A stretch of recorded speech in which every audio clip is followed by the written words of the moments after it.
سید عالم صلی اللہ علیہ وسلم کے وصال ظاہری کے ایام قریب آئے تو حضور نے سرخ پٹی باندھی، تیز بخار ہے نبی کریم کو، 2 صحابہ سہارا دے کے مسجد میں لائے، نبی پاک علیہ السلام کو بظاہر سہارا دے کے لایا گیا۔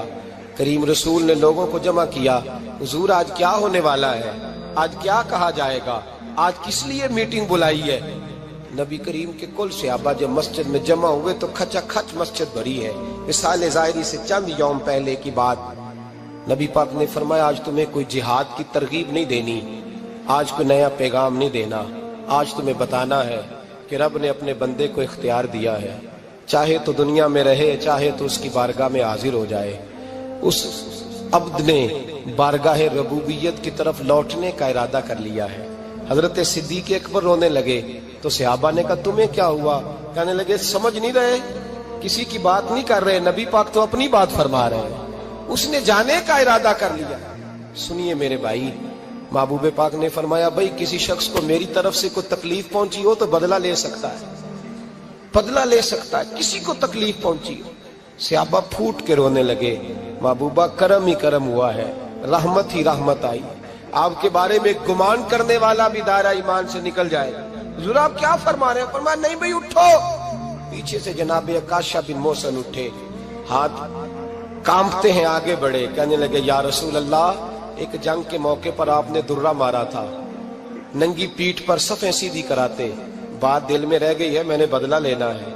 نبی کریم نے فرمایا بلال دوڑ کے جاؤ، فاطمہ کے گھر درہ پڑا ہے، درہ لاؤ۔ سیدنا بلال حبشی کہتے میں گیا، دستک دی سیدہ طیبہ طاہرہ، حضرت فاطمہ فرمانے لگی بلال کیسے آئے ہو؟ اماں جی وہ درہ چاہیے تھا۔ سیدہ کو تشویش ہوئی، کہنے لگے بلال نہ تو جنگ پہ جانا ہے، نہ جہاد ہے، نہ کوئی ایسا موقع ہے، حضور کی تو طبیعت مبارک بظاہر بڑی علیل ہے، درہ کیا کریں گے؟ حضرت بلال عرض کرنے لگے اماں جی ایک صحابی بدلہ لینے لگے ہیں، صاحب طبقات نے جملے لکھے ہیں، کہتے ہیں بی بی صاحبہ نے درہ بھی دیا اور امام حسن حسین کو بھی باہر نکالا۔ فرمانے لگی عکاشہ سے کہنا 100 درے مارے، ان 2 شہزادوں کے جسم پر نبی پاک کے قریب نہ جائے، میں نے 2 بچے پیدا ہی اپنے محبوب پر قربان کرنے کے لیے کیے، ان کو لے جائے۔ حضرت بلال کہتے میں 2 شہزادے لے کے آیا، اور جب دروازے میں میں لے کے پہنچا تو نبی پاک نے دیکھا تو آنکھوں میں آنسو آ گئے۔ فرمایا ان کو بٹھا دو، مجھے پتا ہے فاطمہ نے کیا کہہ کے بھیجا ہے۔ حضرت سیدنا بلال فرماتے ہیں درہ میں نے جناب عکاشہ کو دیا، حضرت عکاشہ درہ لے کے آگے جو بڑھے تو حضرت ابو بکر صدیق نے ان کے پیروں پہ ہاتھ رکھا، فرمایا عکاشہ میری طرف آ یار، مجھے مار درے، نبی پاک کے قریب نہ جا۔ مصطفیٰ کریم نے فرمایا ابو بکر تو ہٹ جا، اسے آنے دے۔ فرماتے ہیں میں چند قدم آگے گیا تو مولا علی شیر خدا نے میرے پیر پہ ہاتھ رکھا، کہنے لگے عکاشہ سوچ تو صحیح تو کیا کر رہا ہے؟ حضور نے فرمایا علی ہٹ جاؤ، میرا اور ان کا معاملہ ہے۔ جناب عکاشہ آگے بڑھ رہے، نبی کریم نے فرمایا میں اپنی امت کو درس دینا چاہتا ہوں، خبردار خبردار زندگی میں تمہارے ہاتھ سے زبان سے کسی کو تکلیف نہ پہنچنے پائے، خبردار یاد رکھنا وہ معاشرے بگڑ جاتے ہیں، وہ معاشرے تباہ کر دیے جاتے ہیں جہاں ظلم ہوتا ہے، جہاں زیادتی ہوتی ہے، جہاں لوگوں کو ستایا جاتا ہے۔ محبوب کریم کے قریب آئے حضرت عکاشہ کا، حضور میری پیٹھ ننگی تھی، آپ بھی ذرا کپڑا ہٹائیے۔ نبی کریم نے پیٹھ سے کپڑا ہٹایا، جناب عکاشہ نے درہ جو اٹھایا تو صحابہ کی چیخیں نکلی، حضرت عکاشہ نے درہ دور پھینکا، حضور کے بطن اطہر سے لپٹ گئے، چومنے لگے، کہنے لگے حضور وہ تو صفیں سیدھی کراتے لگ گیا تھا، آپ نے کہاں مارا تھا؟ یا رسول اللہ میں تو بہانہ بنا رہا تھا کہ جاتی دفعہ مجھے وجود چومنے کا موقع نصیب ہو جائے، مجھے یہ موقع نصیب ہو جائے۔ میرے حبیب نے فرمایا جس نے جنتی دیکھنا ہو میرے عکاشہ کی زیارت کر لے۔ بھائی ظلم کا دروازہ کھلا ہوا ہے اور لوگ بھول جاتے ہیں زیادتی کرتے ہوئے، وہ بہو سے ہی کیوں نہ کریں، وہ اپنے گھر کے بھول جاتے ہیں کہ شاید پوچھنے والا کوئی نہیں، شاید میزان نہیں لگے گا۔ ایران کے بادشاہ نے اپنے بیٹے کو پڑھانے کے لیے ایک استاد صاحب کا بندوبست کیا۔ استاد صاحب کو کہا کہ میرے بچے کو دین پڑھائیے، میں چاہتا ہوں کل اس نے عنان حکومت کو سنبھالنا ہے تو یہ دین سے آگاہ ہو جائے، اس کو کچھ سکھائیے، پڑھائیے۔ بہت نیک بزرگ بڑے درویش عالم پڑھانے لگے، اسباق مکمل ہو گئے، دین کے اسباق قرآن مجید پڑھایا، احادیث طیبہ کا درس دیا، اصول فقہ سے روشناس کرایا، جب بچے نے مکمل تعلیم حاصل کر لی اور آمین ہو گئی، دستار ہو گئی، فارغ ہو گئے، تو پھر ایک دن استاد صاحب نے کہا بیٹے کل تم نے ضرور آنا ہے، کچھ بات کرنی ہے۔ شہزادہ گیا ملنے استاد صاحب سے، استاد صاحب نے کنڈی لگا لی، ہاتھ میں درہ پکڑ لیا، مار مار کے پورے وجود کو زخمی کر دیا، کوئی غلطی نہیں، کوئی بات نہیں، مارا۔ اب بچہ آیا آ کے بادشاہ سلامت سے کہا کہ ابا جی سمجھ نہیں آئی، بڑا مارا ہے استاد۔ تو سیانے تھے نا بادشاہ، یہاں تو قاری صاحب روز کٹہرے میں کھڑے ہوتے ہیں، مولوی صاحب آپ نے میرے بچے کو کیوں مارا ہے؟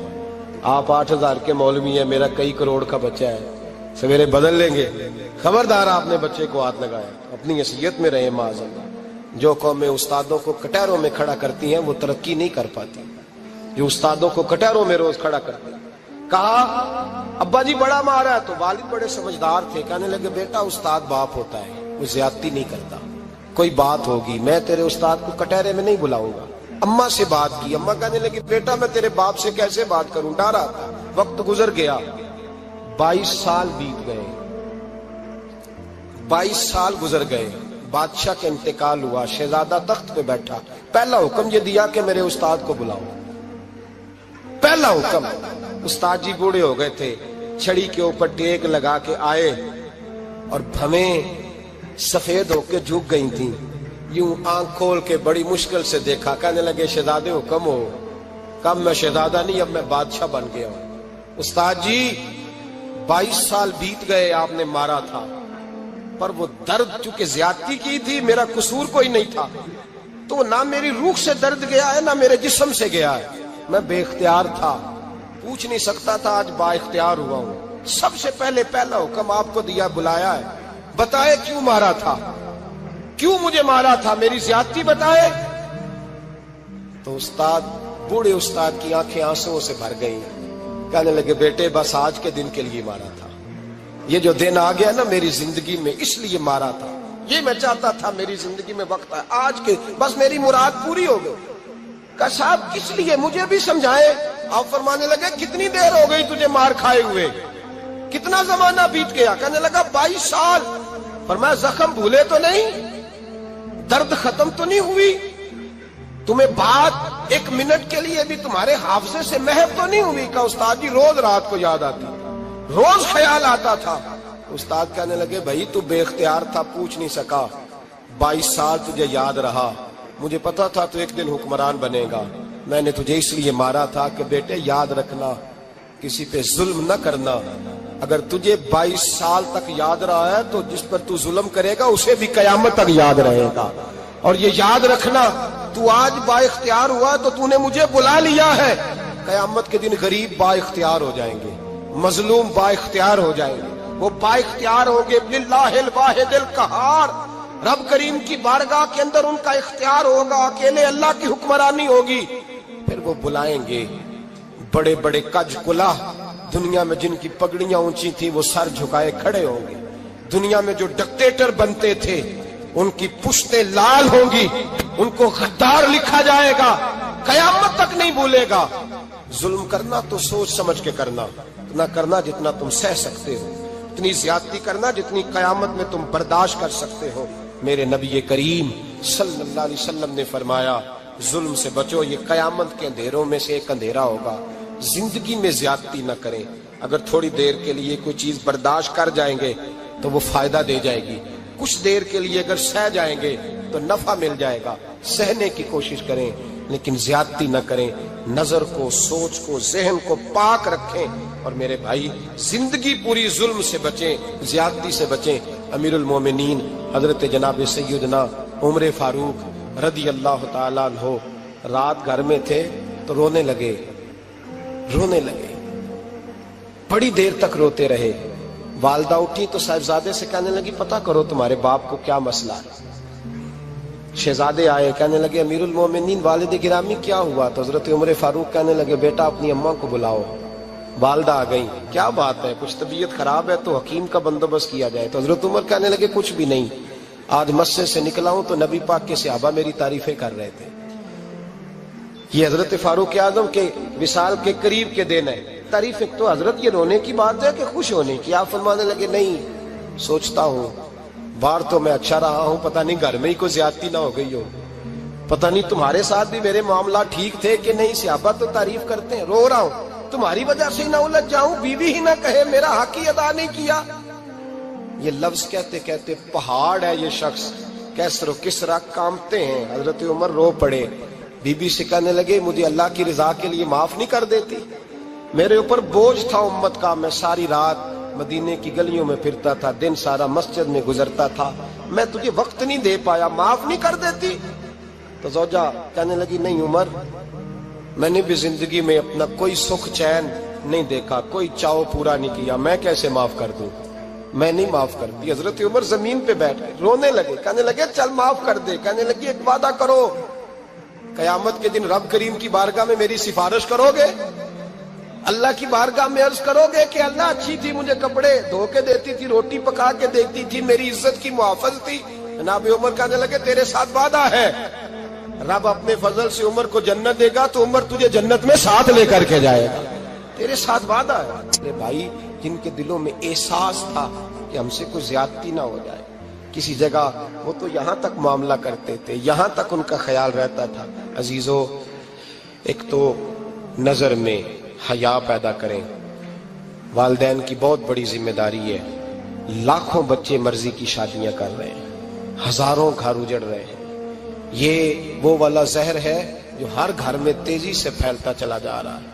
پہلے ہم کہتے تھے کہ بچہ باہر نہ نکلے، اب کہتے ہیں اللہ کہیں موبائل لے کے تنہا نہ بیٹھ جائے، کہیں تنہا نہ بیٹھ جائے، کیا بنے گا اس کا اگر یہ گندگی اور یہ ایسا نشہ ہے جو اجاڑ کے رکھ دے۔ بخاری شریف میں حدیث ہے، قاضی ایاز مالکی رحمۃ اللہ علیہ نے بڑی تفصیل سے لکھی ہے، راوی حضرت انس بن مالک ہیں۔ ایک بندہ بڑی دور سے آیا نبی پاک صلی اللہ علیہ وسلم کی زیارت کے لیے، بڑی دور سے۔ عرب کے جو سردار ہوتے تھے ان کے بڑے ناز نخرے ہوتے تھے، وہ خیر آج بھی ہیں، پروٹوکول کا ماحول آج بھی، یعنی وزیر صاحب کے آگے دو چار گاڑیاں نہ ہوں تو ان کو مزہ ہی نہیں آتا، پولیس والے آگے پیچھے بھاگیں تو، حالانکہ ان کو نہیں پتا کہ جو پولیس والے آگے پیچھے بھاگ رہے ہیں نا، یہ حکومت بدلی تو گرفتار کرنے بھی انہوں نے آنا ہے، لیکن وہ بڑا مزہ آتا ہے جب لوگ گاڑی کے پیچھے بھاگتے ہیں۔ کیا بات ہے جناب، بڑی بات۔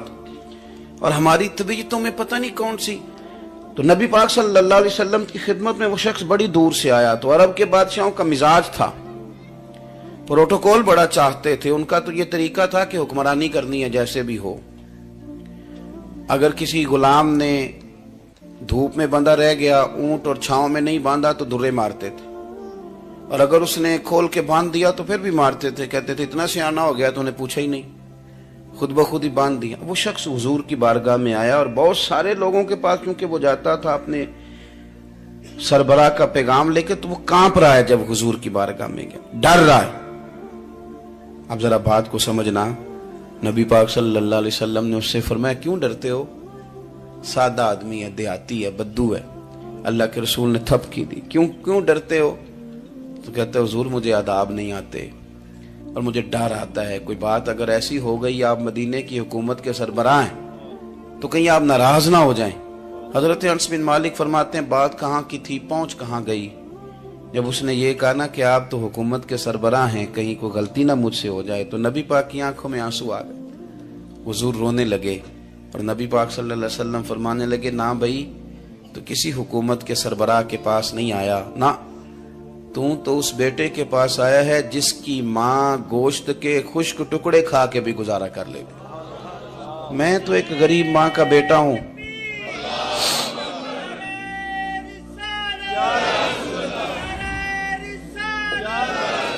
بھائی اگر آپ کا یہ ذوق بن جائے، دیکھو نا آج تو لوگ بھول جاتے ہیں نا، کپڑے بدل لیتے ہیں تو وہ سمجھتے ہیں کہ شاید سارا کچھ ہی بدل گیا، یعنی گاؤں سے آ کر پڑھنے والے بھول ہی گئے ہیں کہ کس کی ماں نے کتنا زیور بیچا تھا۔ لوگ بھول جاتے ہیں چیزوں کو، اپنے ماضی کو یاد رکھیں، آپ لوگوں کے ساتھ پیار کریں، آپ لوگوں کو موقع دیں، آپ تھوڑی سی اور کوشش کریں اس شخص تک جانے کی جو آپ کو مایوس نظر آ رہا ہے، پریشان نظر آ رہا ہے۔ یہ ہمیں میلاد والے محبوب صلی اللہ علیہ وسلم نے درس دیا۔ ایک اور پہلو، حضور سید عالم صلی اللہ علیہ وسلم نے، ہمارے ہاں نا ابھی بھی برادری کی تقسیم ہے، ابھی بھی، اور کچھ میں نے ایسے کمزور لوگ بھی دیکھے. یہ اس طرح کی حرکتیں ہارے ہوئے لوگ کرتے ہیں. ہارے ہوئے لوگ جو اپنے آپ کو سمجھتے ہیں کہ میں کوئی بڑا آدمی ہوں. بڑا آدمی تو اپنے اخلاق سے ہوتا ہے, اپنے کردار سے ہوتا ہے, اپنی سخاوت سے ہوتا ہے, لوگوں سے پیار کرنے سے ہوتا ہے. باقی یہ کہ بیٹھ کے کہانی سنانا کہ میں بڑا کچھ کرتا ہوں, تو جو کچھ کرتا ہوتا ہے اسے سنانے کی کوئی ضرورت ہے. ایک اور بہت سارے لوگ آپ تعزیت کرنے جائیں نا والد کے انتقال کے بعد, تو ان بیچاروں کو بتانا پڑتا ہے کہ ابا جی میرے بغیر دوائی نہیں کھاتے تھے. تو میں کہتا ہوں اگر تیرے بغیر نہیں کھاتے تھے پھر بتانے کی ضرورت نہیں, پھر تو سارے گاؤں کو پتا ہوگا کہ تیرے بغیر نہیں کھاتے تھے. اور اگر کوئی دال میں کالا ہے تو پھر تیری وضاحت کوئی بندہ قبول نہیں کرے گا. تو آپ کو بتانا کیوں پڑ رہا ہے, اور آپ بار بار اس بات کا ذکر کیوں کر رہے ہیں کہ ہم بہت بڑے قبیلے کے ہیں؟ صاحب اگر آپ بڑے قبیلے کے ہیں تو پتا ہوگا سارے علاقے کو آپ کتنا لوگوں کا خیال کرتے ہیں, آپ کس قدر محبت کرتے ہیں, آپ کا انداز کریمانہ کس طرح کا. پھر آپ کو بتانے کی کوئی ضرورت نہیں ہوتی, پھر خود بخود خبر ہوتی.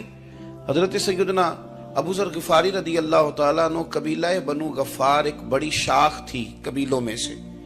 جو لوگ اس زمانے میں مالدار قبیلوں سے تعلق رکھتے تھے ان میں سے ایک بڑا نام تھا. ساری زندگی چودراہٹ کی, لیکن میلاد ایک انقلاب کا نام ہے. میں میلاد منانے والے دوستوں سے گزارش کرتا ہوں کہ آپ ہر سال میلاد منائیں, اور ہر سال میلاد کے بعد آپ تھوڑے بدل بھی جائیں, یعنی تھوڑے سے بدل جائیں. کچھ لوگ کہیں یار یہ داڑھی میں نے نا 12 ربیع الاول والے دن رکھی تھی, یہ میری میلاد والی داڑھی ہے. اور داڑھی رکھیں بھی نبی پاک کی مرضی کی. کس کی مرضی کی؟ نہ ناراض ہو جائے جی میں ٹور چلا بس. کس مرضی کی جی؟ اپنی مرضی کے نہیں. داڑھی کا وزن کو نہیں ہوتا کہ پوری مٹھی رکھیں گے تو آپ کو کوئی دقت ہوگی, کوئی وزن نہیں. پوری رکھیں, جو حضور کا طریقہ مبارکہ ہے جو ہمیں ملتا ہے اس پر آپ توجہ فرمائیں. تو میں جو بات عرض کرنے جا رہا ہوں وہ میلاد انقلاب ہے. حضور سید عالم صلی اللہ علیہ وسلم کی بارگاہ میں آنے سے پہلے لوگ کچھ اور ہوتے تھے, اور یہاں سے ہو کے جاتے تھے تو پھر ان میں تبدیلی آتی تھی. میں سارا دن کرامتیں سناؤں نا کسی کو اپنے پیر صاحب کی, اور اپنے گھر میں بھی کہ میرے حضرت بڑے, میرے استاد بڑے, لیکن بیوی کے ساتھ اگر میں ترش لہجے میں بات کروں گا تو وہ کہے گی یہ سکھاندے نے تینوں پیر صاحب. دوست کہیں گے یہ سکھاتے ہیں آپ. تو آپ کی کہانیاں نہیں چلتی, آپ کا کردار چلتا ہے. حضرت ابو ذر غفاری رضی اللہ تعالیٰ عنہ فرماتے ہیں چونکہ میں چودھری تھا, سیدنا بلال حبشی رضی اللہ تعالیٰ عنہ کے پاس میں بیٹھا تھا. کسی بات میں بات آگے بڑھی اور بڑھتے بڑھتے بات شکرنجی تک چلی گئی. رائے کے اختلاف نے باتوں میں تلخی پیدا کر دی, اور جب تھوڑے لفظ اور تیز ہوئے تو میں نے انہیں کہہ دیا چپ کر, تو ابشن کا بیٹا ہے. کس کے بیٹے تھے حضرت بلال؟ کہتے ہیں جب انہوں نے مجھے کہا تو میرا دل بڑا ٹوٹا, لیکن میں نے ارادہ کیا کہ میں نے حضور کی بارگاہ میں نہیں عرض کرنی. اب ہر بات کی ہم حضور کی بارگاہ میں شکایت کریں. لیکن میں جا کے مسجد میں بیٹھا, اور جب سرکار آئے نا, ارادہ نہیں تھا کہ عرض کروں گا, لیکن حضور کا چہرہ دیکھا تو دکھ میرا خود ہی تازہ ہو گیا. رونے کا بھی تو تب ہی مزہ آتا نا کوئی اپنا ملے تو. فرماتے ہیں کہ میرے آنسو نا بغیر اختیار کے چھلک پڑے, اور میں کھل کے روئے, کھل کے. قربان جاؤں محبوب کے بھی حضور نے پاس نہیں بلایا, بلکہ نبی پاک اٹھ کے خود میرے پاس آئے اور مجھے کندھوں سے پکڑ کے سینے سے لگایا. اور جب میں کھل کے رو لیا تو حضور میرے آنسو پوچھنے لگے. کچھ شعر ایسے ہوتے ہیں جو کسی نے کہے ہوتے ہیں, اور کہنے والا جو ہوتا ہے وہ صاحب حال ہوتا ہے, تو اس میں کچھ خوبصورتی زیادہ ہی ہو جاتی ہے. ایک پنجابی کے شاعر ہمارے گجرات میں گزرے, بزرگ تھے, ان کا ایک شعر ہے, وہ کہتے ہیں ایک واری میری آنکھیاں چوں اونا نے اتھرو پونجے سن. ایک واری میری آنکھیاں چوں اونا نے اتھرو پونجے سن, ہن تے چسکا پہ گیا رونے دا.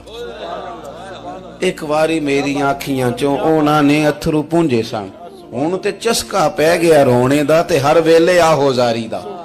تو میں روز رونے لگا ہوں, مزہ ہی بڑا آیا ہے جب سے محبوب نے چپ کرانا شروع کیا میرے عزیز.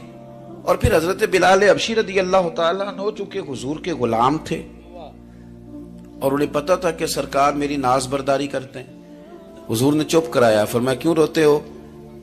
تو عرض کرنے لگے یا رسول اللہ صلی اللہ علیہ وسلم, اگر میں ابشن کا بیٹا ہوں تو میری تو غلطی کوئی نہیں نا, یہ تو تقسیم اللہ کی ہے نا.